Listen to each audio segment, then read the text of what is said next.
Nagpapasalamat po ako sa ating Panginoon. Nung nakaraang linggo, nagkasakit po kami. Ang taas ng lagnat. Tapos, kala namin magkakadengge. Ako naman kasi ang taas ng lagnat ko. Pero, salamat sa Panginoon na hindi na bumalik yung lagnat. At eto, nandito kami ngayon. And, nalaman namin na yung family din pala namin dito sa Manila, sa Lerma, mga nagkasakit sila lahat, nagsuka. And salamat sa Panginoon, magagaling na rin sila mga kapatid. Amen.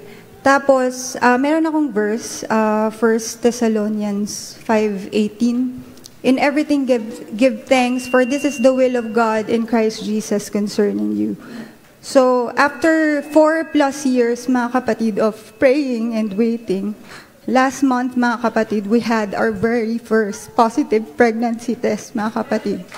However, mga kapatid, kinuha din agad na ating Panginoon.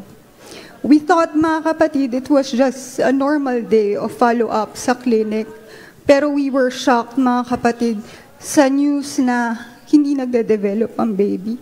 That morning, mga kapatid, when I was praying, ito yung verse na pinaisip sa akin ng Panginoon. And though hindi pa namin alam yung mangyayari, sabi ko, thank you Lord for everything. Sa mga panahon na maganda ang nangyayari sa buhay mo, madali talaga magpasalamat. But what if it's the other way around? Madaling sabihin, mga kapatid, pero napakahirap gawin. And as we were receiving the news, mga kapatid, ang tindi ng kurot sa puso ko, pero yung unang pumasok sa isip ko ay, thank you, Jesus. Thank you, Jesus. Thank you, Jesus. 3 beses kong sinabi yon. And ganun din si Brother Carlo. Pagdating namin sa sasakyan, nagyakapan kami and nag-sigh siya.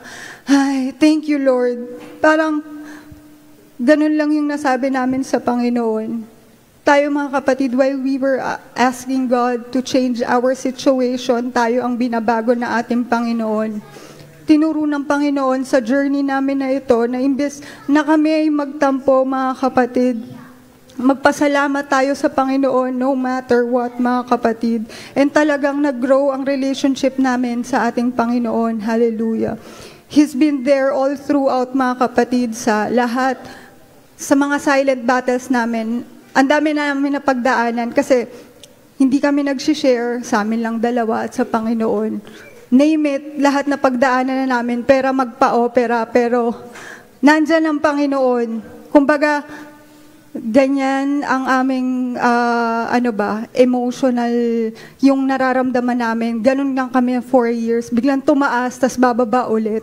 Pero ang Panginoon hindi nagbabago, lagi lang siyang nandyan. Kapag sinabi niya, hindi kita pababayaan o iiwan, totoo yun, mga kapatid. Tapat ang Panginoon sa kanyang mga salita.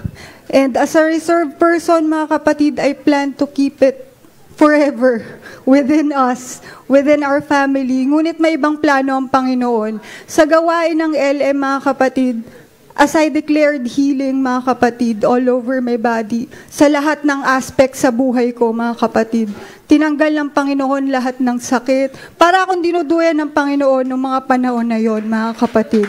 And nangusap ang Panginoon to testify your situation and declare. Sabi ko, Lord, sa akin pa talaga na hindi ako nag-share sa ibang tao. Ngunit may ibang plano ng Panginoon and we have yet to know kung ano yung gagawin na ating Panginoon sa ating mga buhay, mga kapatid. And I believe that this is not the end, but the continuation, mga kapatid, ng gagawin ng Panginoon sa ating mga buhay, mga kapatid.